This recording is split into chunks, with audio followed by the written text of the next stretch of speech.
Yo soy Carlos Alberto Casina, nací en Chañar Ladeado y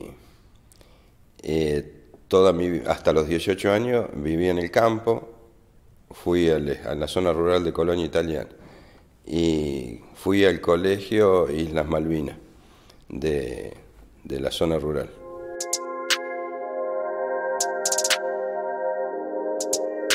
En el momento del sorteo vivíamos en el campo, de ahí cuando nos convocan para revisación fuimos a Olver, después nos llaman nuevamente para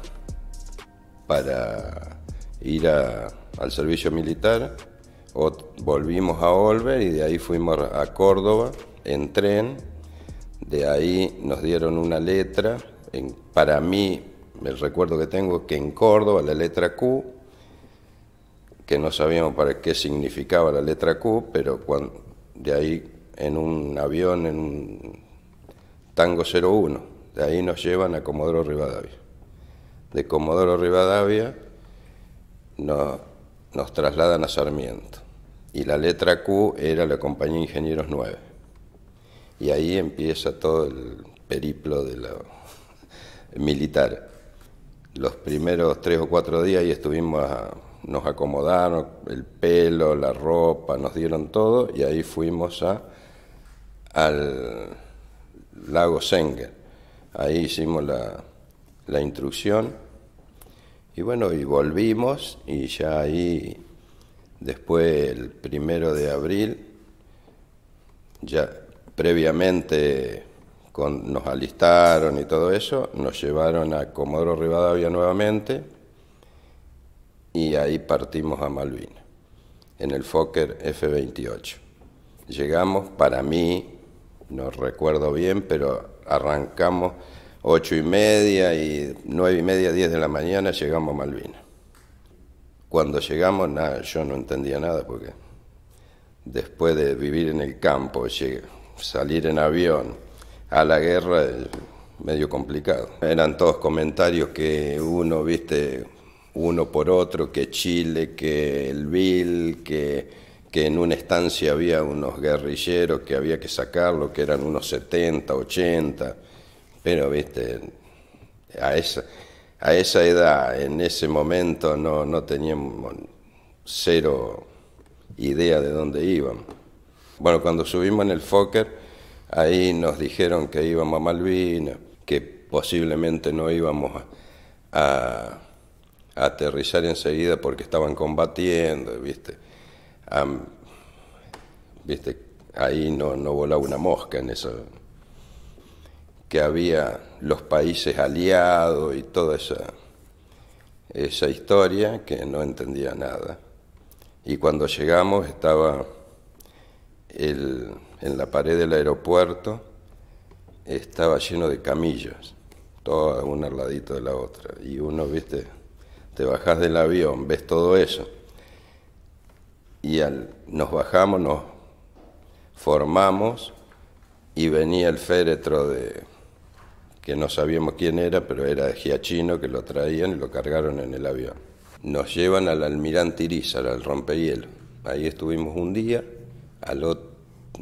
sí, para mí, las fechas bien precisas no me acuerdo, pero un día y medio, después nos trasladan en el buque Isla de los Estados, que ahí nos llevan a Bahía Foc. Previo pasar por San Carlos, Darwin, donde bajó Esteban con el RI-25, y iban dejando gente hasta nosotros llegar a Bahía Foc. Ahí ya habían tomado un grupo desde el buque del Almirante Irízar, había ido un par de días antes, tomaron y después llegamos nosotros. Ahí estuvimos un par de días ahí durmiendo en el galpón de las ovejas, de Esquila. Después cuando los kelpers se fueron, pues los habitantes de ahí quedó el encargado nomás, los otros se fueron a Foc Oeste, y ahí cuando se fue esa gente, nosotros tomaron una para la casa comando, es una estancia que habrá habido 10, 12 casas. Una era la casa comando y después tomaron dos que vivíamos nosotros, con un galpón. Y ahí permanecimos hasta que hicimos todas las posiciones. Incluso pintamos una casa celeste y blanca.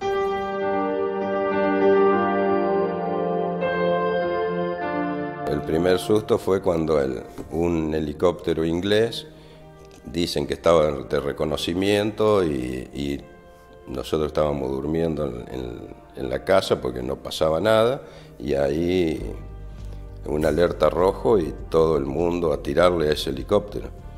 Así que dicen que había dos helicópteros. El otro día en un acto en Las Varillas nos encontramos con gente del IR-8 y dice que eran dos helicópteros. Nosotros vimos uno y le tiramos a uno. Si había dos, nunca nos enteramos. Dicen que iba a tirarle al Carcarañá que estaba anclado ahí en el puerto. Anteriormente, el 1 de mayo, hubo algunas pasadas de aviones, muchos alertas rojos y aviones, los Sea Harrier pasaron. Y después el 1 de mayo ahí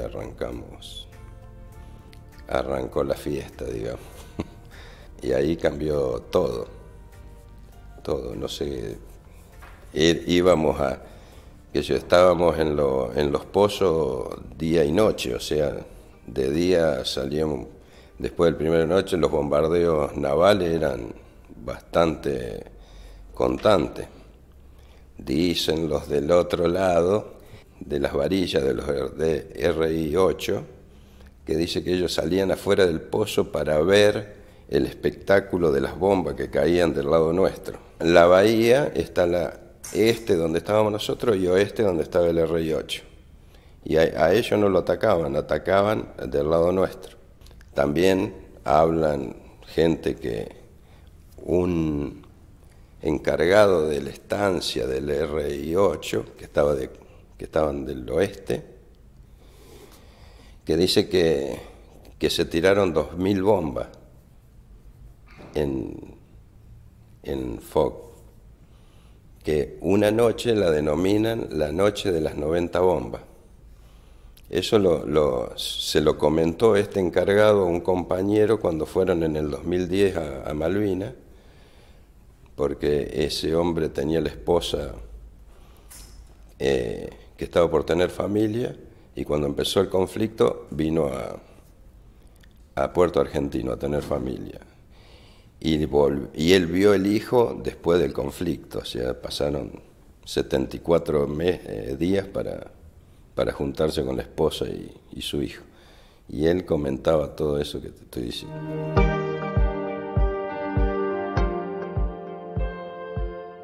Nosotros no combatimos frente a frente. Lo único que hacíamos y no había para repeler, porque tiraban bombas de 17 kilómetros, 20 kilómetros. Se veía el fogonazo y la luz. Y después escuchabas el silbido hasta que explotaba. Y nosotros teníamos las posiciones en la ladera ahí de la montaña y salía el otro día y había esquirla y pozo por todos lados y no cayó una arriba de un pozo. Así, el destino.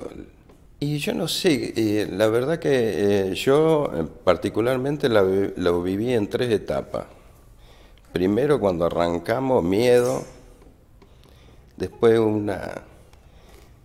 es como que te acostumbras a todo, al día a día, y después al final es que querés que pase de alguna forma u otra que terminar, porque viste, agotador, frío, hambre, porque comíamos, pero no, por ahí alguno, el que le tocaba último, comía un pedazo de grasa de cordero frío, que eso en guiso, imagínate que era un pedazo de grasa.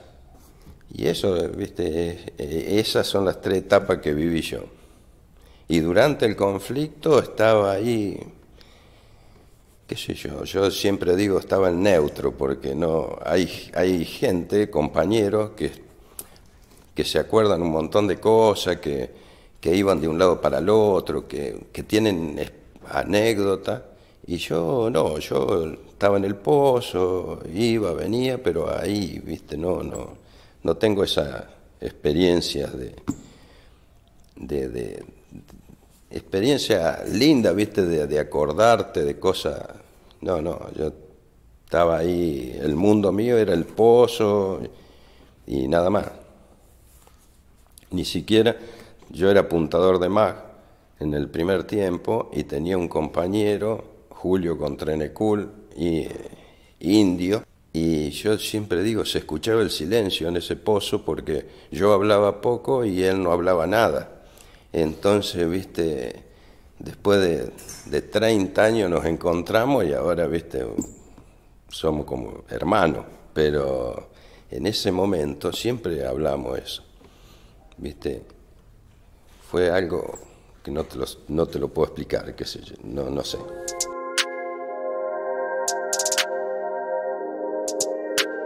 Y yo el 14 estaba en la enfermería porque cuando se fueron la gente que habitaba las casas, nosotros entramos y bueno, le sacamos ropa entre ellos. Sacamos cancanes de mujer y nos poníamos los cancanes, nos poníamos el calzoncillo largo y la bombacha de combate y bueno, calculá, yo me bañé 2 veces en 74 días y se me habían encarnado los vellos en las piernas y tenía una llaga, entonces me mandaron a la enfermería. Y bueno, estábamos en la enfermería y se prendieron todas las luces, ¿qué pasa? Y bueno, era que ya estaba la orden del cese de fuego. Y en ese momento son un montón de sensaciones. Primero, alegría porque volvés, por la familia, y después bronca porque después de tanto sacrificio terminás en nada. Y viste, yo no sé cuál es la mejor o la peor, pero me quedo con que volvimos.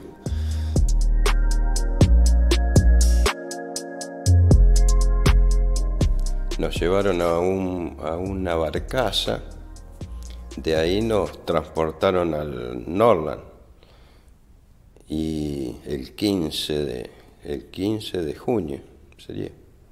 Y bueno, y de ahí volvimos en el Norland, nos metieron en un camarote y ahí perdimos la noción del tiempo porque teníamos luz del camarote y nada más, o sea, nos tiraban un sándwich de peseto, un cigarrillo y un vasito de jugo, una cajita, y ahí hasta el 21 de junio que llegamos a Puerto Madryn. Recién ahí vimos el sol. Así que ahí era vivir en la oscuridad, digamos, esos días. Y bueno, ahí llegamos a Madryn, de Madryn nos llevaron a Comodoro Rivadavia, que ahí, bueno, nos abrieron las cuadras y teníamos comida y bebida de lo que quisiéramos, yo siempre digo, ahí nos pusieron en engorde. Y bueno, ahí nos repusieron y estuvimos 2 días, me parece, y volvimos a la compañía, a Sarmiento. Y bueno, ahí yo hice 2 guardias, después de volver, y nos dieron la licencia. Y ahí nos trajeron hasta Bahía Blanca. De Bahía Blanca nos vinimos en colectivo. Yo me vine en colectivo con un chico de Isla Verde que él no había ido a Malvinas. Me recibió una tía que vivía acá y bueno, y ellos me llevaron al campo. Me acuerdo que estaban de carneada, porque claro, estaba justo estaban de carneada, y bueno, había un montón de gente, de vecinos, así, bueno, fue bastante, viste, emocionante. Y bueno, y ahí me quedé ahí llegamos y me quedé, no sé, hasta la vuelta de la licencia.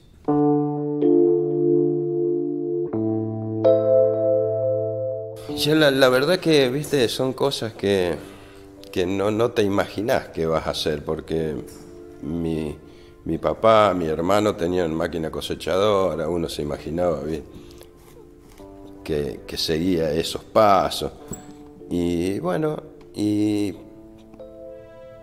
después había salido una ley, después que volvimos, que los veteranos de guerra tenían prioridades de trabajo en EPEC, en la lotería. Y bueno, sin yo saber, un primo me anotó en el casino. Y bueno, y de repente un día, porque el patrón de mi papá era muy amigo de un policía, Jaime de apellido. Y un día apareció Jaime al campo con un telegrama que me convocaban tenía que empezar a trabajar en el casino. Yo no tenía ni idea de lo que era un casino y de por qué había llegado eso si yo no me había notado nunca. Bueno, después me enteré que mi primo me había notado sin saber, y bueno, y hasta hoy, hace 40 años que estoy en el casino.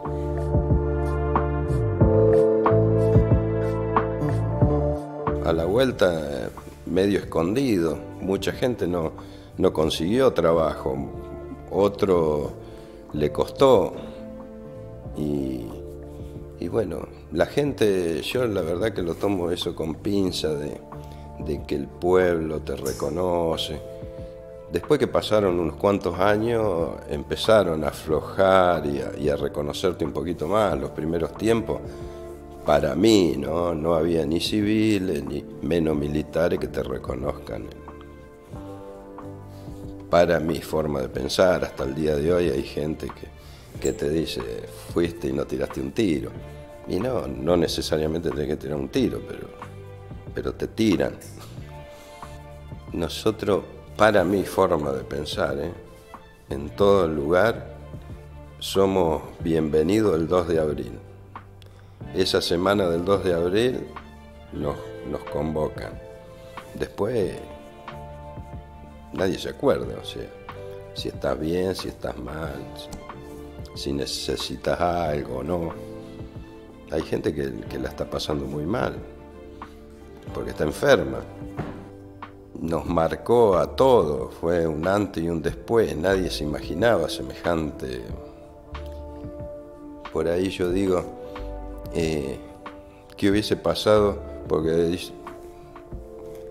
a ver, ¿qué hubiese pasado si los militares de esa época no decían que íbamos a la guerra, que íbamos a Malvinas y que diéramos un paso al costado, adelante el que quería ir? Yo no sé si, porque muchos dicen, yo fui a Malvinas porque eso, y yo no sé si hubiese dado el paso adelante para ir a la guerra. Son cosas de la vida, el destino, para mí el destino. Y el agradecimiento a la familia, la contención, y la familia y los amigos. Y la hermandad que quedó, lo rescatable de la guerra, lo más es la hermandad, porque hay amigos de la primaria, amigos de la secundaria, amigos del trabajo, pero amigos de la guerra, no, es otra cosa distinta.